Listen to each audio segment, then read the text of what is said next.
Hello viewers, welcome to my channel. आज के इस वीडियो में हम पढ़ेंगे addition and subtraction of algebraic expressions.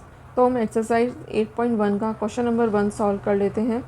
इसमें हमें 3 एक्सप्रेशंस गिवन है, हमें इन एक्सप्रेशंस को ऐड करना है। तो पहले फर्स्ट एक्सप्रेशन आ जाएगी AB माइनस BC।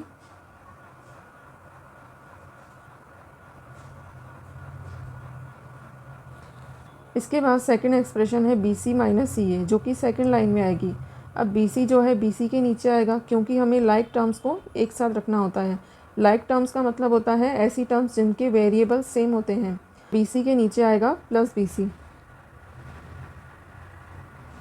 इसके बाद है माइनस CA, तो इसमें हमें माइनस CA गिवन नहीं है, तो हम इसको अलग से लिख लेंगे माइनस CA। इसके बाद थर्ड एक्सप्रेशन है CA माइनस AB। अब CA जो है CA के नीचे आएगा, प्लस का CA इधर आ जाएगा CA के माइनस CA के नीचे। इसके बाद है माइनस AB, जो कि AB के नीचे आएगा, यहाँ आ जाएगा माइनस AB। अब हमें इनको सॉल्व करना है। अब एडिशन में क्या होता है, ये जो टर्म्स होती है इनके कोफिशिएंट्स को हमें सॉल्व करना होता है। अब AB का कोफिशिएंट है 1 और माइनस AB का कोफिशिएंट है -1, तो 1 माइनस 1 आ जाएगा 0, तो ये कैंसिल हो जाएगा, ये यहाँ 0 आ जाएगा। और यहाँ माइनस BC और प्लस का BC ये भी कैंसिल हो जाएगा, और यहाँ माइनस CA और प्लस का CA ये भी कैंसिल हो जाएगा। तो फाइनली इसका आंसर आ जाएगा 0। अब हम इसका सेकंड पार्ट सॉल्व कर लेते हैं। इसमें भी हमें 3 एक्सप्रेशंस गिवन है, इन तीनों एक्सप्रेशंस को हमें ऐड करना है। तो सबसे पहले हम फर्स्ट एक्सप्रेशन लिख लेते हैं। इसमें है A minus B plus AB, A minus B plus AB। इसके बाद आ जाएगी सेकंड एक्सप्रेशन, जो कि सेकंड लाइन में आएगी। तो B minus C plus BC, तो B जो है B के नीचे आ जाएगा,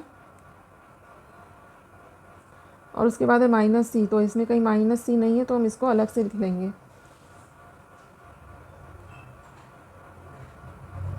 इसके बाद है प्लस का BC, अब इसमें BC भी नहीं है, तो हम इसको भी अलग से लिख लेंगे प्लस BC। इसके बाद थर्ड एक्सप्रेशन में है C minus A plus AC, इसको हम थर्ड लाइन में लिख लेंगे C minus A plus AC। अब C जो है C के नीचे आ जाएगा, प्लस का C। उसके बाद है माइनस A, तो माइनस A के नीचे आ जाएगा। इसके बाद है प्लस का AC, अब इसमें कहीं AC नहीं है, तो इसको भी हम अलग से लिख लेंगे। अब हमें इसको सॉल्व करना है। अब हमें इन टर्म्स के कोफिशिएंट्स को सॉल्व करना होता है। अब यहाँ A का कोफिशिएंट है 1 और माइनस A का कोफिशिएंट है -1, तो 1 माइनस 1 हो जाएगा 0, तो ये दोनों कैंसिल हो जाएंगे। इसके बाद है माइनस B और प्लस का B, तो ये भी कैंसिल हो जाएंगे। अब यहाँ AB है, AB के नीचे कुछ भी नहीं है, तो यहाँ सिर्फ AB आ जाएगा। और यहाँ माइनस का C और ये प्लस का C ये भी कैंसिल हो जाएंगे। इसके बाद है प्लस का BC, तो ये एज इट इज़ आ जाएगा। इसके बाद है प्लस का AC, तो ये भी एज इट इज़ आ जाएगा। तो ये हमारा आंसर हो जाएगा। इसके बाद हम इसका थर्ड पार्ट सॉल्व कर लेते हैं, जिसमें हमें 2 एक्सप्रेशंस गिवन है। इन दोनों एक्सप्रेशंस को हमें ऐड करना है। तो पहले हम फर्स्ट एक्सप्रेशन लिख लेते हैं, और इसके नीचे जो है सेकंड एक्सप्रेशन आ जाएगी। तो पहले हम लिख लेते हैं फर्स्ट एक्सप्रेशन, जिसमें है 2p² माइनस 3pq प्लस 4। अब सेकंड एक्सप्रेशन में है 5 प्लस 7pq माइनस 3p² अब सबसे पहले है 5, तो अब ये कांस्टेंट है, तो कांस्टेंट जो है कांस्टेंट के नीचे ही आ जाएगा। तो इसमें ये कांस्टेंट है 4, तो 4 के नीचे 5 आ जाएगा। इसके बाद है 7pq pq भी pq के नीचे आएगा, क्योंकि हमें लाइक टर्म्स को साथ में रखना होता है। तो pq के नीचे आ जाएगा 7pq। इसके बाद है माइनस 3p²q², ये भी 2p²q² के नीचे आ जाएगा, माइनस 3p²q²। अब हम इसको सॉल्व कर लेते हैं। अब हमें इन टर्म्स के कोफिशिएंट्स को सॉल्व करना होता है। ये है -3 और ये है प्लस का 2, तो इसको सॉल्व करेंगे तो क्या आएगा, -3 + 2 इज़ इक्वल टू 3 - 2 आ जाएगा 1, और यहाँ 3 बड़ा है माइनस का, तो यहाँ माइनस का साइन आ जाएगा। लेकिन हम वेरिएबल के आगे 1 नहीं लिखते हैं, इसलिए सिर्फ माइनस का साइन आ जाएगा और p²q²। इसके बाद आ जाएगा 7pq - 3pq, तो 7 - 3 आ जाएगा, इज़ इक्वल टू 4। यहाँ प्लस का 4 आएगा क्योंकि यहाँ 7 बड़ा है, तो प्लस 4 PQ।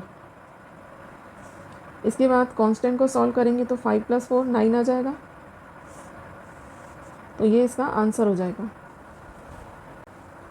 इसके बाद हम इसका फोर्थ पार्ट सॉल्व कर लेते हैं।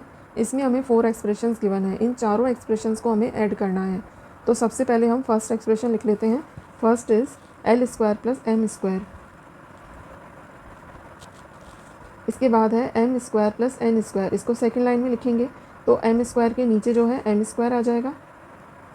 इसके बाद है प्लस का N²। अब इसमें N² नहीं है तो हम इसको अलग से लिख लेंगे N²। इसके बाद है N² + L²। N² जो है N² के नीचे आ जाएगा।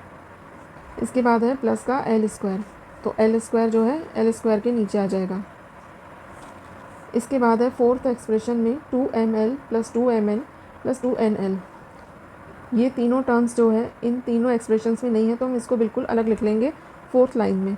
तो ये बिल्कुल नीचे आ जाएगा, प्लस का 2lm + 2mn +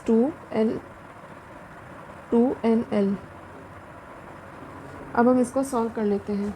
अब हम इसको सॉल्व करेंगे तो L² + L² आ जाएगा 2L² प्लस इसके बाद है M² + M², तो ये हो जाएगा 2M²। क्योंकि ये 2 टाइम्स आए हैं तो 2M² आ जाएगा।